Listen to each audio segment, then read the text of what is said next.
Le cinquième défi est le défi de l'accomplissement. Nous parlons toujours du leader du milieu. C'est que les défis auxquels le leader du milieu, le leader de 360 degrés est confronté.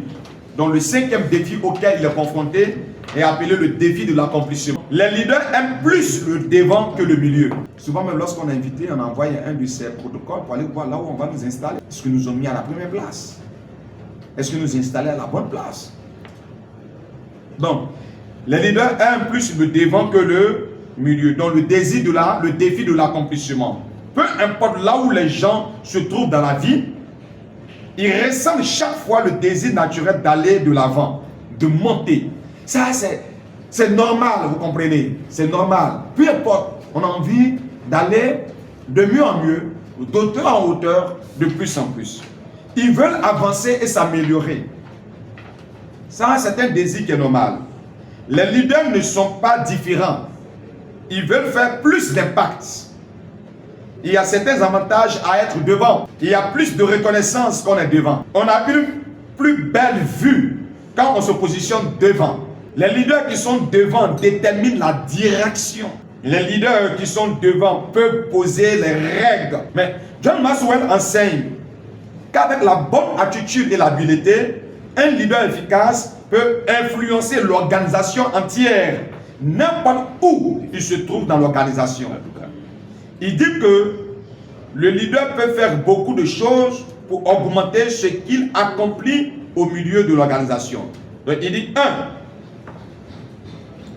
Développer de fortes relations avec des gens d'influence dans l'organisation. Rentre dans le réseau. C'est le secret qu'il faut là. Lier des amitiés.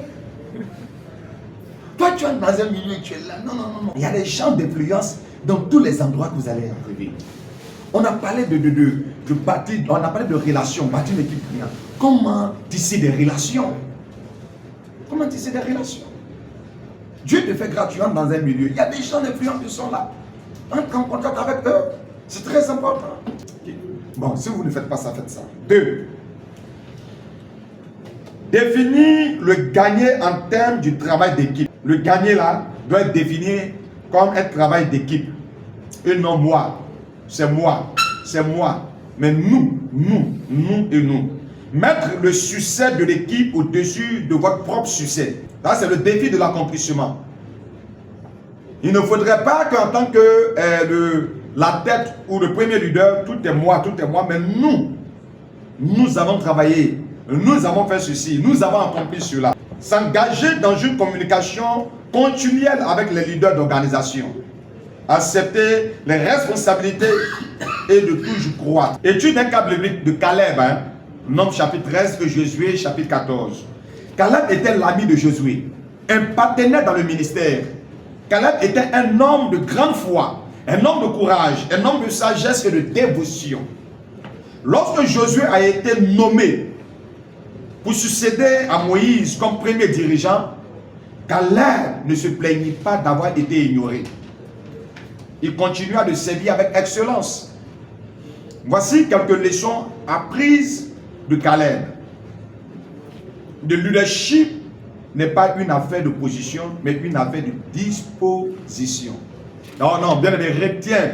Le leadership n'est pas une affaire de position. Si tu as compris cela comme docteur Aliké, il y a des points, il y a des places que tu ne vas pas lutter.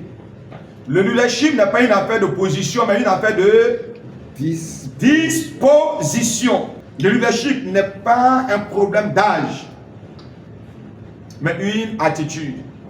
Une dévotion à votre devoir sera éventuellement reconnue.